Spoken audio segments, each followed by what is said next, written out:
একটা ভীষণ পাওয়ারফুল শব্দের সঙ্গে আমি চাই আপনি একটু পরিচিত হন। কিভাবে পাওয়ারফুল, আমি আগে শব্দটা বলে তারপর ব্যাখ্যাটা করছি।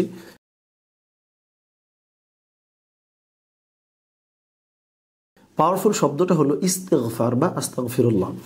এটা এত পাওয়ারফুল কেন আমি বোঝাই। এইটার মানে কি এটা যে কেবলমাত্র আপনি হচ্ছে যে ভুল করছেন আর আস্তাগফিরুল্লাহ বলবেন। আস্তাগফিরুল্লাহ মানে কি? সরি।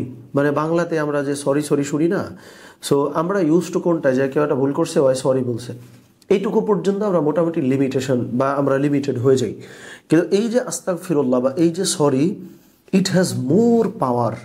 যেমন দেখেন রাসূলুল্লাহ সাল্লাল্লাহু আলাইহি ওয়াসাল্লামের কোনো গুনাহ নাই, তিনি মাসুম ছিলেন, তারপরেও তিনি 70 বার ইস্তেগফার পাঠ করতেন।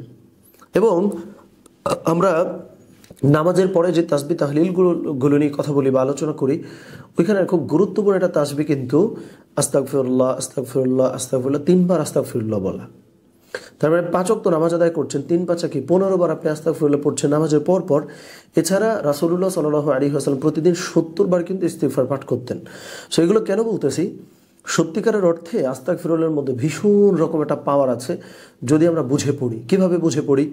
যেমন আমি একটা ভুল করে ফেলেছি, আমি যে খুব বুঝে যদি আস্তাগফিরুল্লাহ পাঠ করি, তাইলে আমার মধ্যে সবার আগে যে জিনিসটা দূর হবে বা চলে যাবে সেটা হচ্ছে অহংকার। বুঝছেন? মানে আস্তাগফিরুল্লাহর এই জিকির আপনি যখন রপ্ত করবেন বা চর্চা করবেন, সবার আগে আপনার ভেতর থেকে যে জিনিসটা চলে যায় সেটা হইল কি? অহংকার। আপনি যতবার ইস্তিগফার বলবেন আপনার ভেতর থেকে ততটা অহংকার চলে যাবে। তাহলে আপনি আস্তাগফিরুল্লাহর জাস্ট একটা উজিফা বা একটা ইবাদত যখন মনে করবেন, তাইলে মুশকিল হইল এর মধ্য দিয়ে যে ফায়দা আমার আপনার পাওয়ার কথা, এটা কিন্তু আমি পাইলাম না। সো তাইলে আস্তাগফিরুল্লাহটা বুঝে যদি আমরা বলি, তাহলে ফার্স্ট অফ অল আমাদের মধ্যে থেকে অহংকার চলে গেল। 2 নম্বরে লাইফে আমরা অনেক ভালো করতে পারবো, কারণ আমরা আমাদের লাইফের ছোট ছোট ভুল, যেগুলোর আমরা ভুল গণ্য করি না, ফলে ওটা কোনোদিন চেঞ্জ করি না, ফলে আমরা কোনোদিন শুধরাই না, ফলে আলটিমেটলি আমাদের লাইফে কোনো গ্রোথ আসে না। ফলে ফার্স্ট অফ অল আমার ভেতর থেকে অহংকারটা চলে গেল, যেটা আল্লাহ সুবহানাহু ওয়া তাআলার চাদর, অহংকারের মতো ভয়াবহ জিনিস। এবং এই অহংকার আমার ভেতরে যতদিন আছে ততদিন আমি কোনো লার্নিং করি না, কিছু শিখি না, আমি ডেভেলপমেন্ট নিয়ে কোনো কাজ করি না। তাহলে কি আমার গ্রোথটা কি স্টাক হয়ে আসে? আরেকটা হইলো, আমি আসলেই যে ভুলগুলো করছি, আমার জীবনের উন্নয়ন থেমে আছে যে কারণগুলোতে, সেটাও তো আসলে ইস্তিগফারের কারণে, তাই না? এই জন্য এই পাওয়ারফুল শব্দ কিচ্ছু না, আস্তাগফিরুল্লাহ আস্তাগফিরুল্লাহ, যে আল্লাহ আমারে মাফ করো, আমি ভুল করছি।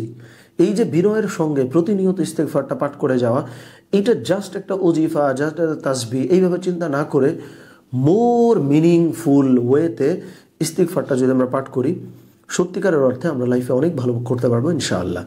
তো আল্লাহ সুবহানাহু ওয়া তাআলা আমাদের সকলকে তৌফিক দান করেন। আমিন। আসসালামু আলাইকুম ওয়া রাহমাতুল্লাহ।